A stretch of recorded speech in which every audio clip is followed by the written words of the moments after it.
Evidence and Impact in Higher Education, Part 2. As outlined in Part 1, the Office for Students' Evaluation Framework is divided into 5 categories: context, programme design, evaluation design, evaluation implementation, and learning. But the framework recognises that your evaluation planning should be embedded from the beginning and should take place alongside the design of your activity. This video focuses on Step 3, Evaluation Design, and outlines the types of evidence which might be incorporated into your design process. When planning an activity which will need to be evaluated, it may be useful to develop a theory of change. A theory of change is a way of thinking strategically about a desired change and how you will achieve it. It can help to shape your planning and enable you to identify any potential barriers or constraints along the way. It can also help you to explore causal relationships between your intervention and the changes that you want to secure. This is important in order to enable you to reflect on your activity and improve it in order to make it more effective, and can give you the confidence to upscale activities which demonstrate a cause of positive change. Typically, you will create a diagrammatic representation, sometimes called a logic model, of your theory, which can act as a reference point throughout your activity. This will show the pathway of change from the inputs through to the outcomes you hope to achieve. It will also help you to identify whether the types of evidence you are likely to be collecting will be narrative, empirical, or causal. These 3 types of evidence are discussed further in this video. There are many logic models which can be used or adapted for use in higher education, but most aim to draw a direct line between a particular set of actions and short-term, medium-term, and long-term impacts. If the activity you are planning is likely to impact on students, remember to involve students in the design process. Whether or not you choose to use a logic model for your planning, when developing an evaluation, a good place to start is to ask yourself why you are evaluating. What are the drivers for your evaluation activity? What is it specifically that you need to evaluate, and what do you want to find out? What will you do with the findings from your evaluation? And who will benefit from your evaluation activity? A well-planned evaluation should respond to a number of key questions as outlined in the Sheffield Hallam Evaluation Checklist, which was discussed in Part 1 and is available via the link given at the end of this video.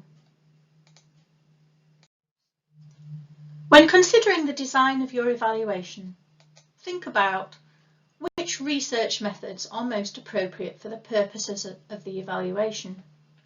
Will quantitative or qualitative data be the most useful to you? Or perhaps a mixed methods approach would be best? When will you need to collect your data? With medium to long-term programs or activities, it can be helpful to collect data before, during, and after participation in order to determine the magnitude of the impact of your work. Who will be collecting your data, and who will you be collecting your data from? You may wish to involve practitioners as well as participants and other stakeholders who may be affected by the results of your activities.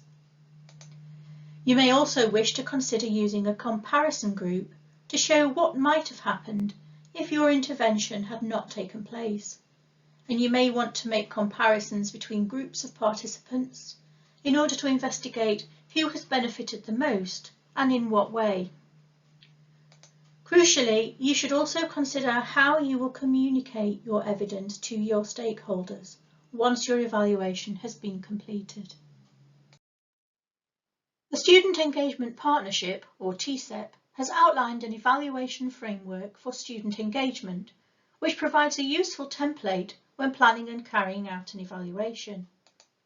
The categories listed in this table under Evaluation Focus can be mapped to your logic model to show the relationship between activity, outputs and outcomes. In this framework, an output would be defined as a tangible or intangible object which is produced through the execution of your activity. Outputs might include things like conference papers, a new module, an event, a report, or a new web resource. Your participants could include anyone who is taking part in your activity and other stakeholders who may be impacted by it. The experience section refers to both the participants and those organising and delivering the activities. Practitioner evaluations, such as those carried out using an appreciative inquiry workshop, can form a useful part of an evaluation activity. Further information on using appreciative inquiry will be shared in a later video. The benefits and outcomes focus on the immediate and medium-term effects of your activity. These might incorporate both intended and unintended consequences. Finally, the impact category provides evidence that your actions have added value and you have achieved your aim. Impacts should be measurable and need to identify the significant, positive and long-lasting changes which have resulted from your activity.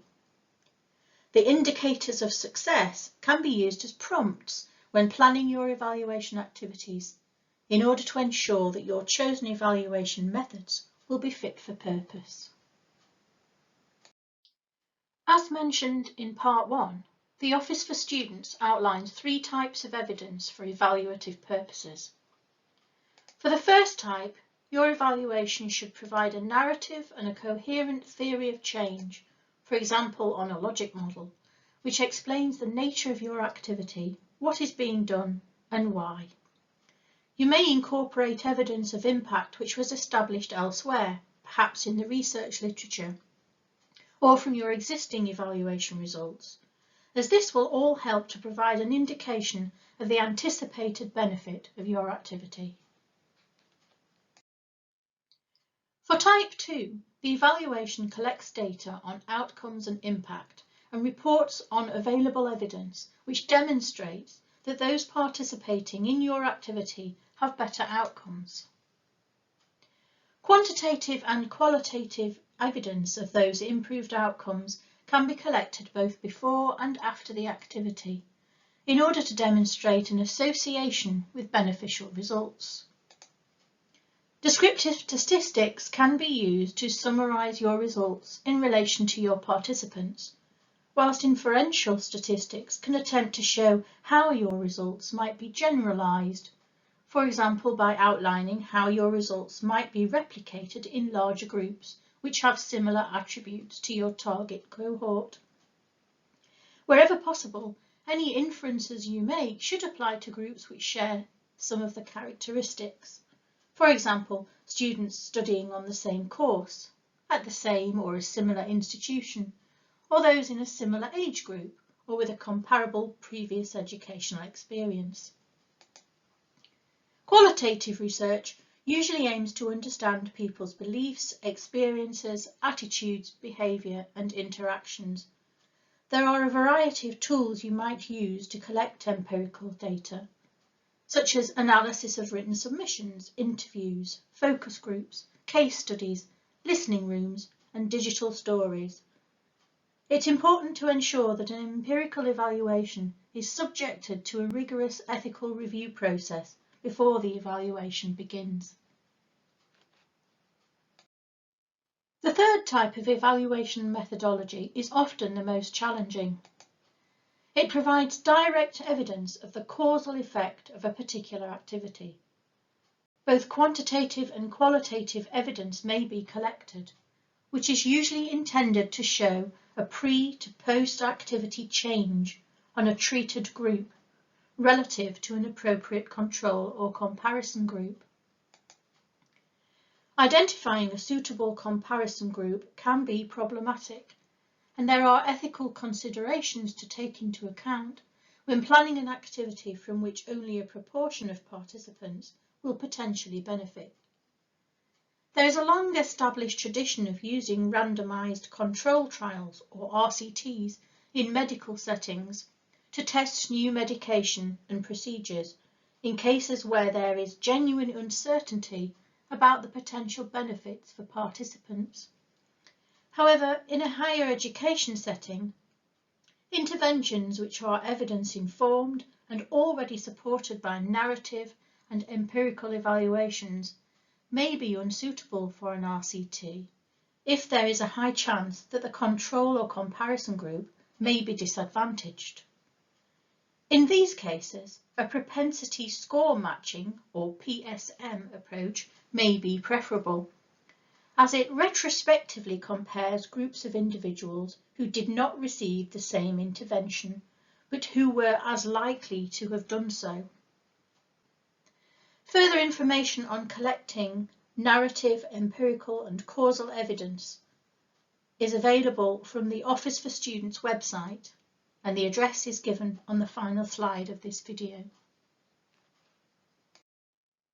In summary, all three types of evidence can be valuable, and a robust evaluation design will aim to incorporate some elements of both narrative and empirical evidence as a minimum. Evaluations for large-scale or resource-intensive activities may need to include causal evidence in order to demonstrate value for money, particularly in cases where budgetary decisions need to be made about the potential continuation of your programme. Thank you.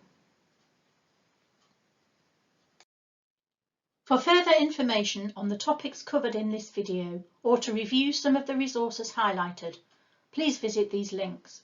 You can find many of these on the STEER evaluation pages at blogs.shu.ac.uk/STEER/evaluation.